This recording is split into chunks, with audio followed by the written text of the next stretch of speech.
हाँ भाई, कैसे चल रहा है सभी का? आई होप सभी को आवाज़ क्लियर आ रही होगी। सब लोग का मस्त चल रहा है। इंटर की तैयारी चल रही है सब लोग की बराबर। इंटर या फाइनल जो भी चल रहा है लोगों का। अच्छा, वीडियो स्टार्ट करने से पहले मैं कुछ चीज़ें ज़रा बता दूं। नाम तो सबको पता ही है, ठीक है। जिनको नहीं पता वो डिस्क्रिप्शन में चेक कर लो। मेरा नाम, तो मेरे बारे में थोड़ी बहुत ब्रीफ और मेरा इंस्टाग्राम आईडी सब डिस्क्रिप्शन में दे रखा है, ठीक है। तो वो सब फॉर्मेलिटी करने के बीच में नहीं जाऊंगा। टाइम बचाना है आपका भी और मेरा भी। इससे पहले जीएसटीआर 1 की वीडियो आ रखी है, जिसने नहीं देखा है वो जाके चेक कर लो। जीएसटीआर 1 थंबनेल में मालूम पड़ जाएगा देख के। ठीक है, वो भी एक्सप्लेनेशन ही है, ये भी एक्सप्लेनेशन होने वाला है। ओरली में बताऊंगा जीएसटीआर 1 जीएसटीआर 3 का काम कैसे होता है। 1 का बता दिया है, ये 3 का बता रहा हूँ। इस महीने बताऊंगा, अगले महीने प्रैक्टिकल काम करके दिखाऊंगा। या तो लिख लो इस चीज को, या तो फिर नोट कर लो अपने पास, दिमाग में याद रखना। अगले महीने मैं ट्राई करूंगा 2-3 जन का अलग अलग टाइप के एम्प्लॉयज का, क्लाइंट्स का बचा के रखूंगा जीएसटीआर 1 और 3 और उसको अकेले में बैठ के फाइल करके बताऊंगा आपको, स्टार्ट टू एंड। जैसे मैंने बताया प्रोसीजर में, वैसा पूरा बताऊंगा, ठीक है। सॉरी, मेरे जो जरा खांसी सर्दी दोनों है। भाई की शादी चल रही है, तो मतलब शादी की प्रिपरेशन चल रही है, तो कार्ड बांटने में बहुत तबीयत खराब हो गई है। बट वीडियो बनाना भी जरूरी है, तो चलो स्टार्ट करते हैं, ठीक है। तो अभी किस बारे में चल रहा है अपना वीडियो? जीएसटीआर 3 के बारे में। सबसे पहले तो कॉन्ग्रेचुलेशन, आपका जीएसटीआर 1 हो चुका है टाइम पे। अच्छा, किसी ने मेरे को पूछा था कि भाई अगर जीएसटीआर 1 टाइम पे नहीं गया तो क्या, कितना फाइन लगता है? देखो, फाइन पहले लगता था। मैंने जैसे बताया, मैं जो 2023 में ज्वाइन किया था तो तब भी फाइन नहीं था। उससे पहले फाइन हुआ करता था। फाइन था कुछ 100-200 रुपए के आसपास था पर हेड, सीजीएसटी एजीएसटी। बट बाद में फाइन को हटा दिया गया। अभी फाइन नहीं है जीएसटीआर 1 पर, कोई फाइन नहीं लगाया अगर आप लेट भी फाइल करते तो ऐसा इसका मतलब कुछ भी नुकसान नहीं होगा। लेट फाइल किया तो होगा। अगर आपने लेट फाइल किया, यानी कि 11 तारीख के बाद अगर फाइल किया आपने, तो सामने वाली पार्टी को उसका क्रेडिट नहीं मिलेगा। मतलब जैसे मैं सेल बिल चढ़ा रहा हूँ, जीएसटीआर 1 में सेल बिल ही चढ़ाते ना।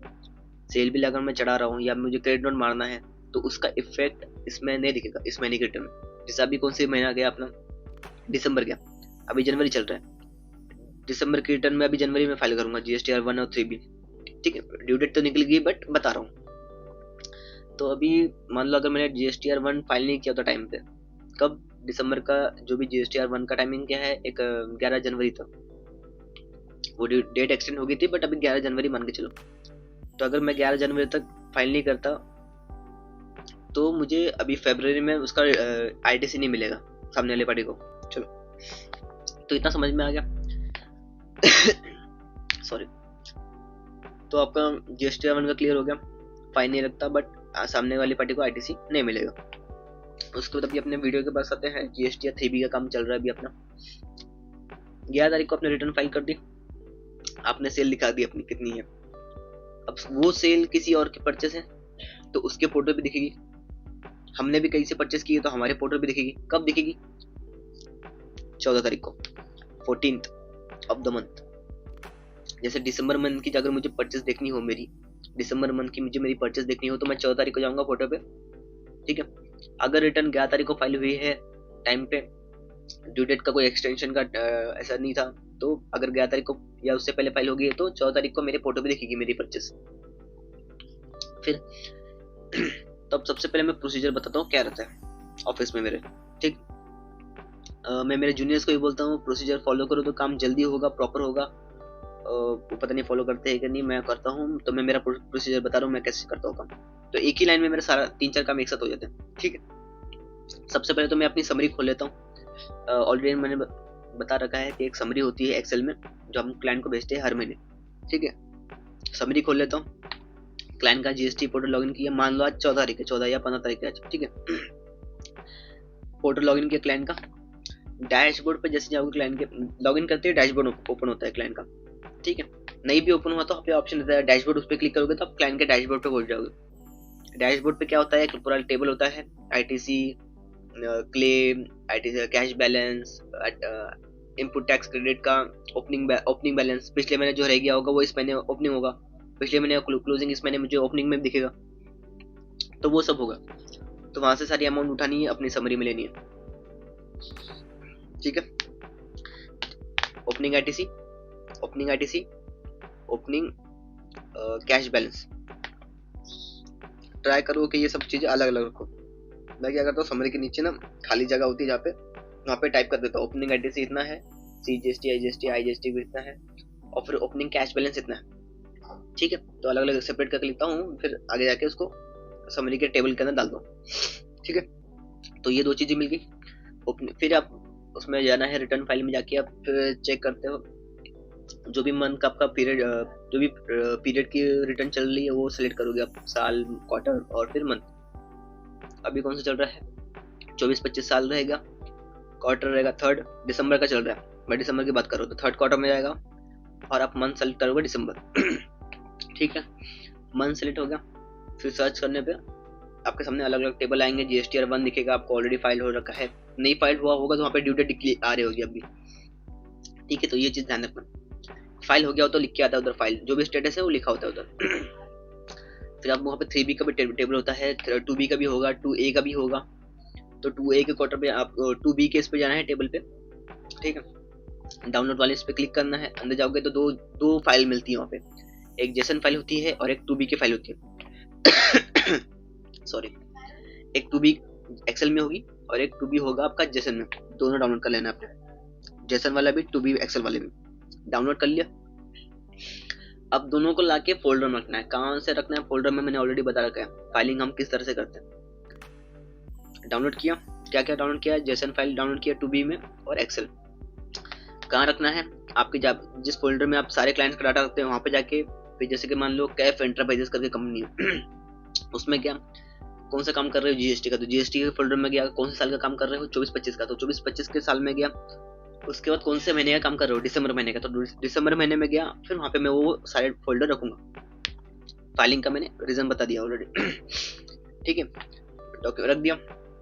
सबसे पहले अभी वो दो चीजें मैंने डाउनलोड की, उसमें सबसे पहले मेरे एक्सेल काम में आएगी, जो 2B की एक्सेल है। ठीक है, एक जेसन है, जेसन फाइल है, और एक एक्सेल है, तो एक्सेल ले लूँ। एक्सेल जैसे आप खोलोगे 2B की, तो उसमें अलग अलग शीट दिखेंगे आपको नीचे।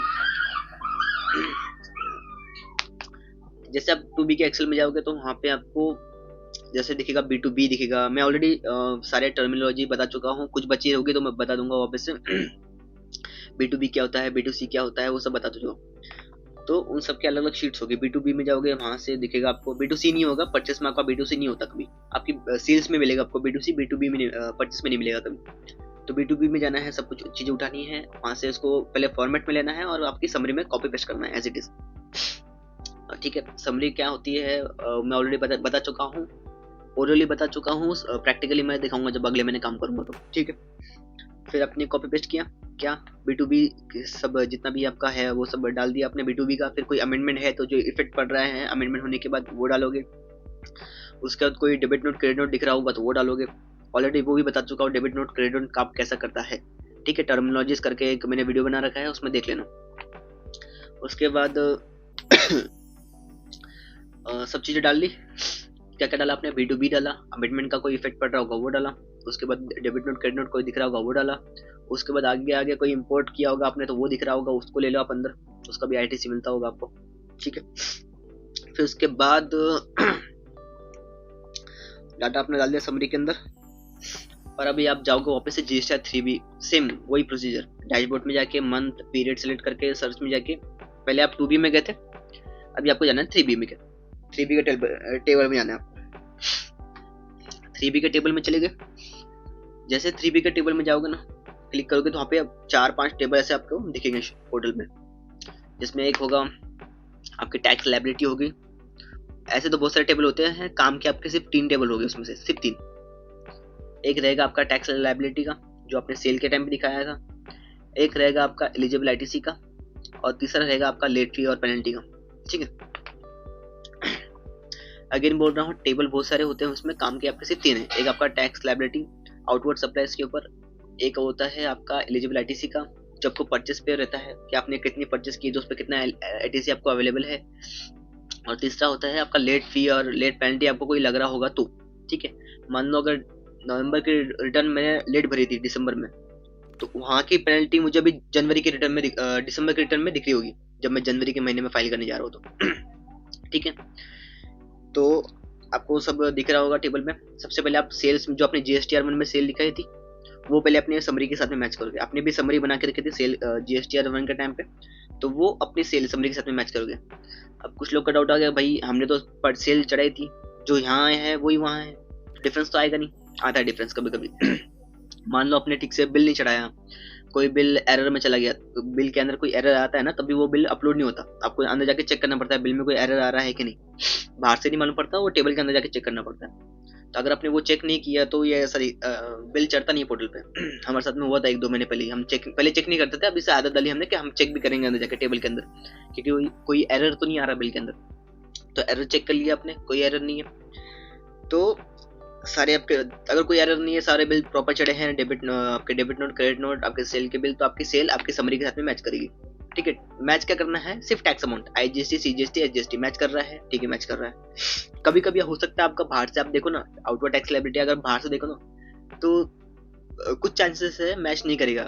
क्यों? क्योंकि कभी कभी ना RCM भी आता है आपका, कुछ परचेस है जो आपकी RCM में आपकी कुछ ऐसी परचेस होती है जो RCM में जाती है, सामने वाली पार्टी बिना टैक्स के खाली बिल चढ़ाती है पोर्टल पे, तो वो आपके RCM में दिखता है, रिवर्स चार्ज मैकेनिज्म, यानी कि आपके सेल्स वाली लिस्ट में दिखेगा। वो सेल्स का जो आप टेबल खोलते हो ना, टैक्स लायबिलिटी आउटवर्ड सप्लायर्स के, तो उसमें जाके देखोगे तब आपको दिखेगा बाइफर्केशन दिखेगा, आपकी सेल्स की लायबिलिटी इतनी है, आपका RCM इतना है, तो वहां से आपको कॉपी करके आपकी समरी में डालना पड़ेगा।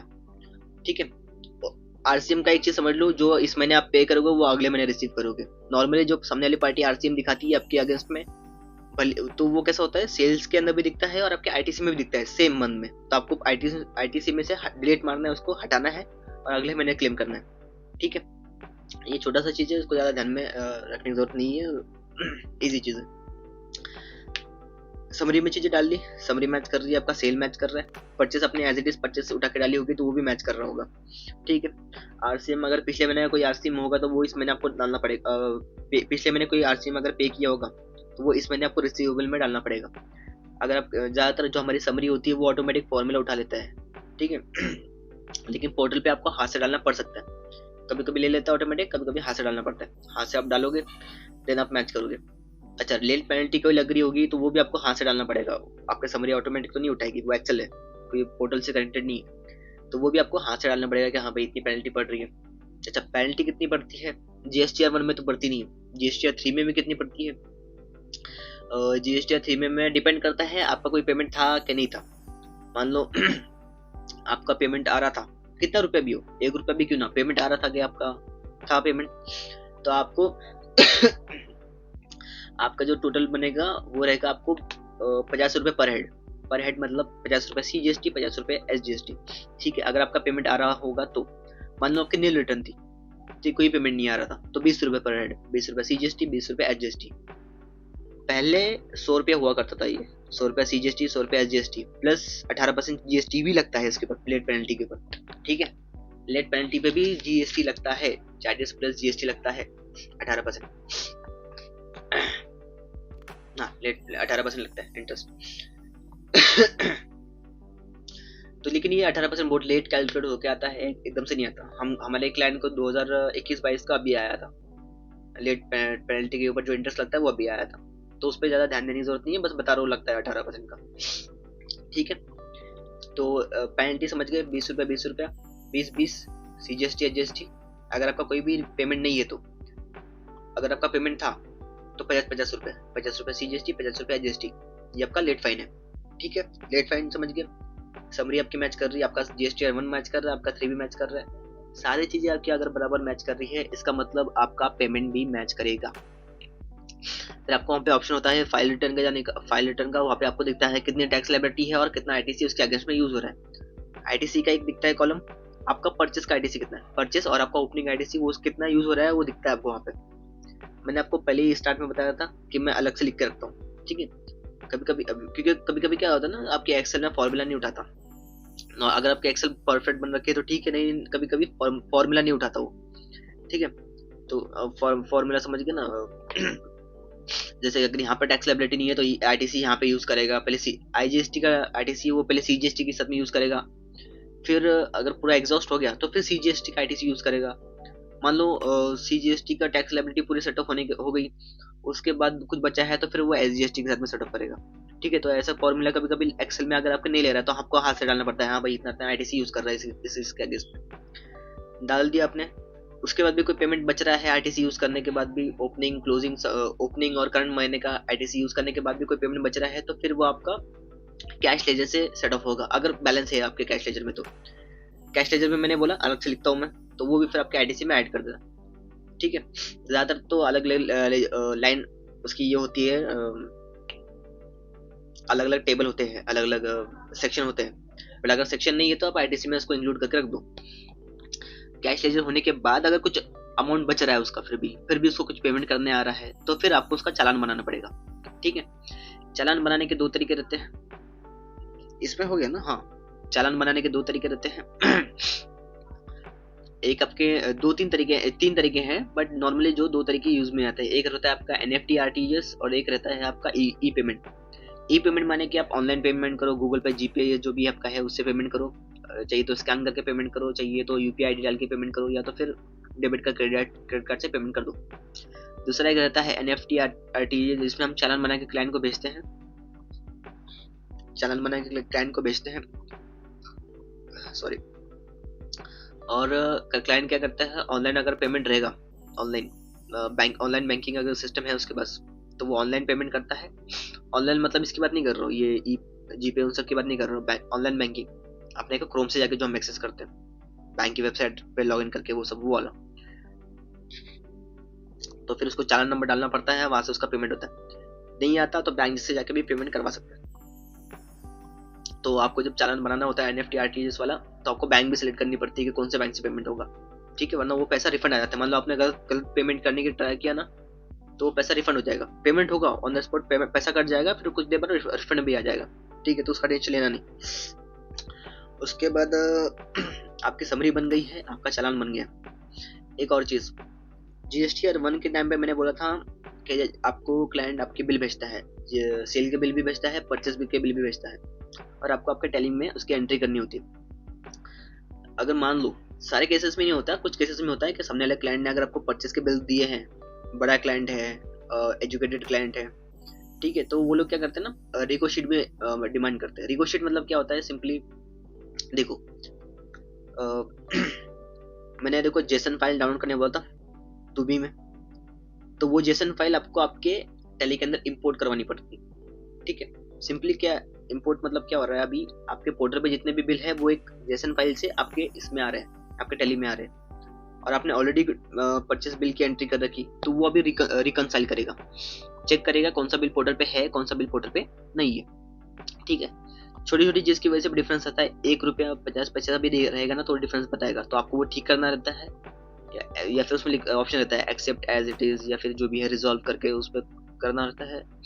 सब चीज होने के बाद जब आपको फाइनल होता है कि हाँ भाई ये वाला बिल पोर्टल पे है ही नहीं, तो फिर वो एक्सेल में आप उसको इंपोर्ट करवाते हो उस रिको शीट को, और वो भी साइड में क्लाइंट को भेजना पड़ता है। ठीक है, तो अब आपके पास 3 एक्सेल आ गई, सॉरी 2 एक्सेल और एक ये आ गई, एक चालान आ गया।